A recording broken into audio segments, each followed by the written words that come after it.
Bonjour, je m'appelle Yvon Bobinet et j'arrive de Nantes, Sud-Bretagne.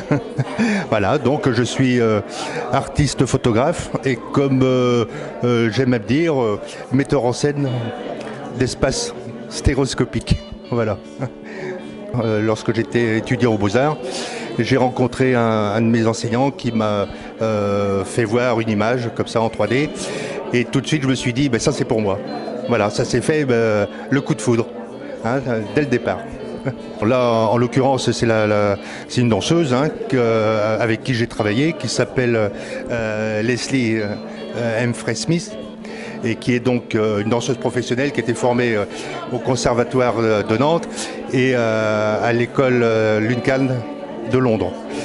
Donc, en l'occurrence, c'est donc quelqu'un que je connais, mais il arrive que des personnages soient intégrés dans l'image.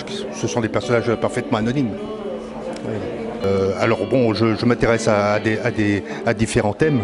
Là, en l'occurrence, c'était un questionnement sur le corps humain. Toutes ces images sont en fait des questionnements sur ce que l'on montre, sur ce que l'on montre pas. Sur le corps dans son intimité, mais aussi par rapport aux codes sociaux. C'est pour ça que tous les personnages là, sont intégrés dans un décor urbain.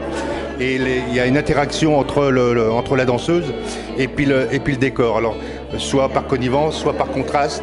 Mais il y a toujours des points communs au niveau du graphisme, au niveau du contenu, au niveau des sensibilités. Alors ça c'est pour les thèmes. Donc je travaille toujours à partir d'un thème sur une série, quoi. Et ensuite je travaille uniquement dans le domaine de l'image en relief, uniquement. Toutes mes images sont à la base conçues pour le relief. C'est-à-dire que si je devais faire le même travail en vision monoculaire, ça ne serait pas le même travail, ce ne seraient pas les mêmes images, ça ne serait pas cadré, ça ne serait pas réalisé de la même façon. Elles sont donc conçues et pensées dès le départ pour le relief. Il faut faire 2 images, une pour chaque œil. Alors il y a plusieurs techniques. Moi j'utilise ce qu'on appelle l'anaglyphe en rouge et vert. C'est-à-dire qu'à travers le filtre vert, on va voir l'image rouge et réciproquement. Autrement dit, chaque œil ne va voir que l'image qui lui revient. Et c'est le cerveau qui va décrypter les écarts latéraux, qui va les traduire en termes de profondeur, voilà, techniquement. Et c'est à partir de là que ça se gâte. Parce que ça, c'est la théorie. Après, évidemment, il faut faire en sorte que ça fonctionne. Voilà. Je dis rien, en fait. Je suggère. Voilà, je suggère. Mais c'est important, ça. Parce que, justement, mes images, mais pas seulement celles-là, mes images sont sereines. Ce ne sont pas des images à la mode.